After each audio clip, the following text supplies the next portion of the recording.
Snehalata Nayak, deputy superintendent excise IB unit Brahmapur.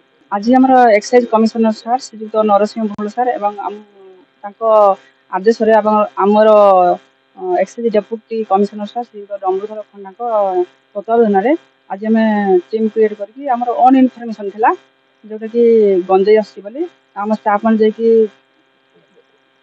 Podamari ଅଞ୍ଚଳରେ under Patpur PS ଏରିଆରେ ସେ ଜଗି ରଖିଥିଲେ। ତ ସେ ସମୟରେ ପ୍ରଥମେ ତ ଗୋଟେ କାର୍ ତାଙ୍କୁ ଯୋଉ ଏକ୍ସକର୍ଟ କରିକି ଆଣୁଥିଲା, କାର୍କୁ ଆମେ ଫାଷ୍ଟ ଅଟକେଇଲା ବେଳେ ସେଠି କାର୍ ଭିତରୁ 3ଟା ବସ୍ତା ସେ ବାହାରିଲା।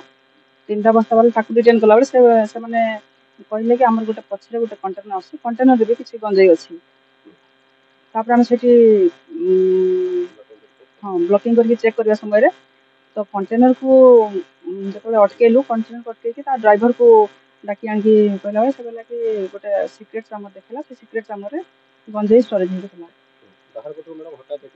ବାହାର ପଟରୁ ହଠାତ୍ କିଛି ଜଣା ପଡୁନି, ଏଇଟା ତ ପୁଷ୍ପା ଷ୍ଟାଇଲରେ ସବୁ କାରବାର କରୁଛନ୍ତି ଗଞ୍ଜେଇ। ଆଗରୁ ବି ଗୋଟେ ଟ୍ରକ୍ ସିଜ୍ କରିଥିଲି ଯୋଉଟା ଉପରେ କାଠ ଲୋଡିଂ ହେଇଥିଲା, ଭିତରେ ଗଞ୍ଜେଇ ଥିଲା, ସେଇଟା ପୁଷ୍ପା ଷ୍ଟାଇଲରେ ଥିଲା। ଏଇଟା ବି ଏବେ ଆମେ ପୁଷ୍ପା ଷ୍ଟାଇଲରେ ନେଇକି ଯାଉଛନ୍ତି, ତାକୁ ସିଜ୍ କରୁଛୁ। ଏମାନେ ଗଜପତିରୁ ନେଇକି ଯାଉଥିଲେ, ବ୍ରହ୍ମପୁର ଆଡକୁ ନେଇକି ଆସୁଥିଲେ। ଏଇଟା ତ ଏବେ ଜଣା ପଡୁନି, ଆମେ ଯେତେବେଳେ ଆମର କ୍ରିମିନାଲ ଆଣ୍ଡିସେନ୍ ମାଗିଲା ପରେ କ୍ରିମିନାଲ ଆଣ୍ଡିସେନ୍ ଯେତେବେଳେ ଆସିବ ସେତେବେଳେ ଜଣା ପଡିବ ମାନେ ଆଗରୁ ଇନଭଲ୍ଭ ଅଛନ୍ତି କି ନାହିଁ।